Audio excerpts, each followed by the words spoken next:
ওম গণেশায় নমঃ। নমস্কাৰ প্ৰিয় শ্ৰোতা দৰ্শক, সকলোৰে প্ৰত্যেকটো দিন সৰ্বাংগ সুন্দৰ হওক।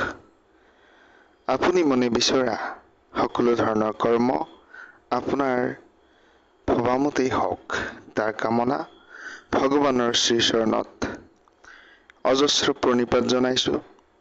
আপোনাৰ প্ৰত্যেকটো ক্ষণ প্ৰাপ্তিৰ ক্ষণ হওক। চন্দ্ৰগ্ৰহণৰ পিছতেই ৰাহু গ্ৰহৰ মহাসংযোগ আহিছে। মেষ ৰাশিৰ পৰা মীন ৰাশিলৈ বিশেষ প্ৰভাৱ থাকিব ৰাহু গ্ৰহৰ।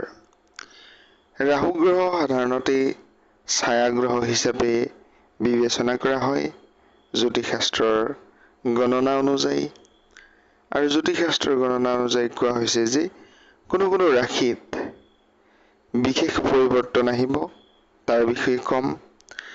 কোনো ৰাশি বিচাৰি পাব বিচাৰি থকা কৰ্মৰ সংস্থাপন, বিচাৰি থকা পাত্ৰ পাত্ৰীৰ সন্ধান, বিবাহৰ বাবে শুভ যোগ। কোনো ৰাশিৰ ব্যৱসায়ত যদি শুভ, কোনো ৰাশিৰ কিছু কিছু ক্ষেত্ৰত সাৱধানতাৰ যোগ দেখা গৈছে। গতিকে আপোনাৰ ৰাশিটোৰ ৰাশিফল কি ধৰণৰ হ'ব পাৰে তাক চাবৰ বাবে ভিডিঅ'টো আপোনালোকে শেষলৈকে চাব লাগিব। বিশেষভাৱে শুভ মংগলময় প্ৰভাৱ দেখা গৈছে।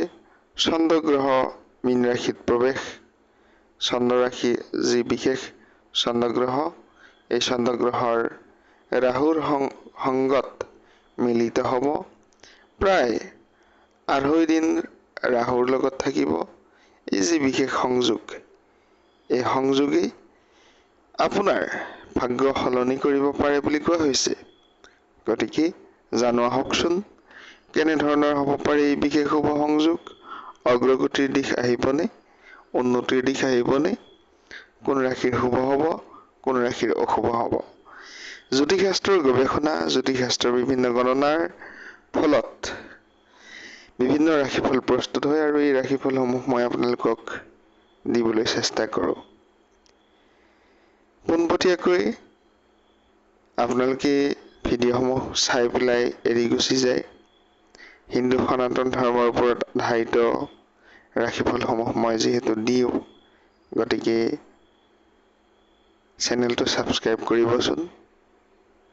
আৰু আপোনাৰ যদি কোনো ব্যক্তিগত যোগাযোগ কৰিবলগীয়া থাকে, আমাৰ সৈতে কথা পাতিব পাৰিব, সবিশেষ সবিস্তাৰে বুজিব পাৰিব। আপোনালোকে খৰচ বহন কৰিব লাগিব। যদি জন্মকুণ্ডলী চাব লাগে, তেনেহ'লে আপোনালোকে হোৱাটছএপত মেছেজ দিব পাৰে আৰু যিকোনো মেছেজ এটা দিয়াৰ লগে লগেই সকলো ধৰণৰ সবিশেষ পাই যাব। আপোনালোকে হোৱাটছএপত যিকোনো এটা মেছেজ প্ৰেৰণ কৰিব। ফোন কৰি থাকিলেও, বিভিন্ন ক্ষেত্ৰত ফোন কৰি থাকিলেও ফোনসমূহ ৰিচিভ কৰা অসম্ভৱ, গতিকে ফোন কৰি নাথাকিব, হোৱাটছএপত মেছেজ দিব। লগে লগে আপোনালোকে মেছেজ পাব আৰু পোনপটীয়াকৈ জানিব পাৰিব কি কি তথ্যৰ প্ৰয়োজন হ'ব জন্মকুণ্ডলী চাবৰ বাবে।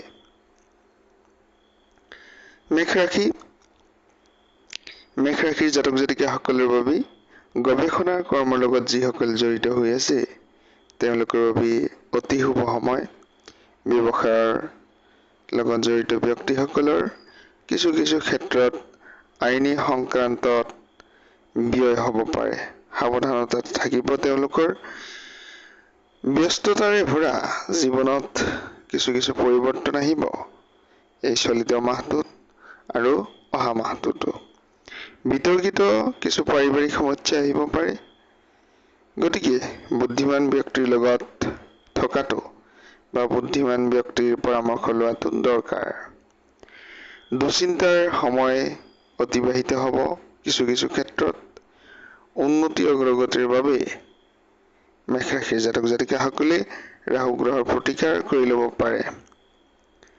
বৃষভ ৰাশিৰ জাতক জাতিকাসকলৰ বাবে এই চলিত মাহ আৰু অহা মাহত উচিত কৰ্মক্ষেত্ৰত ভৰি দিব পাৰিব, উন্নতি আহিব বুলি কোৱা হৈছে। নিজৰ ভুল নিজে সংশোধন কৰি ল'ব পাৰিব আৰু নতুন নতুন চিন্তাৰ, নতুন নতুন কৰ্মৰ অগ্ৰগতি আহিব। বিশেষ বিশেষ কথাত খং উঠিব পাৰে, খঙক কণ্ট্ৰল কৰাটো দৰকাৰ। মিথুন ৰাশিৰ জাতক জাতিকাসকলৰ এই ৰাশিফল সফলতাৰ দিশে যাব বুলি কোৱা হৈছে, অগ্ৰগতি আহিব বুলি কোৱা হৈছে। আপুনি এজন উদ্যমী ব্যক্তি, আপুনি চিন্তা কৰিলেই সকলো ধৰণৰ কৰ্ম সিদ্ধ কৰিব পাৰে। গতিকে ব্যৱসায়ত লাভ আহিব বুলি কোৱা হৈছে, নিজৰ ক্ষতি নিজেই পূৰণ কৰিব পাৰিব। বিভিন্ন ক্ষেত্ৰত কুসংগ এৰাটো প্ৰয়োজন বুলি কোৱা হৈছে মিথুন ৰাশিৰ জাতক জাতিকাসকলৰ। কৰ্কট ৰাশিৰ জাতক জাতিকাসকলৰো ভাল ফল আহিছে, উন্নতি অগ্ৰগতি থাকিব আৰু বিবাদৰ যোগো আছে এইখিনি সময়ত। বিভিন্ন ক্ষেত্ৰত বিবাদৰ যোগ আছে, যাৰ বাবে সাৱধানতা অৱলম্বন কৰিব লাগে। পাত্ৰ পাত্ৰীৰ সন্ধান পাব বুলি কোৱা হৈছে বিবাহৰ বাবে উপযুক্ত ব্যক্তিসকলে। সিংহ ৰাশিৰ জাতক জাতিকাসকলে কৰ্মৰ সূত্ৰত এনেধৰণৰ কিছু গোপন সুযোগ পাব পাৰে, যি অৱশ্যই উন্নতি দিব বুলি কোৱা হৈছে আপোনাক। ব্যৱসায়ীসকলৰ বাবে প্ৰশংসা লাভৰ যোগ, চাকৰি লাভৰ যোগ আছে আৰু উন্নতিৰ যোগো আছে। এইখিনি সময়ত পানীজনিত ৰোগৰ সম্ভাৱনা থাকিব পাৰে, যিকোনো ক্ষেত্ৰত সাৱধানতা অৱলম্বন কৰাটো প্ৰয়োজনীয়। কন্যা ৰাশিৰ জাতক জাতিকাসকলৰ বাবে ভাল ফল। আপোনালোকৰ বিভিন্ন সময়ত হৈ থকা অশান্তি, অশুভ চিন্তাৰ পৰা পৰিত্ৰাণ পাব। ব্যৱসায়ীসকলৰ অৰ্থ লাভ, ছাত্ৰ ছাত্ৰীসকলৰ বাবে বিদ্যা লাভ আৰু বিশেষ শুভ যোগৰ প্ৰস্তুত হৈছে। তুলা ৰাশিৰ জাতক জাতিকাসকলৰ আপোনালোকৰ বাবে শুভ মংগলময় ফলাফল দেখা গৈছে।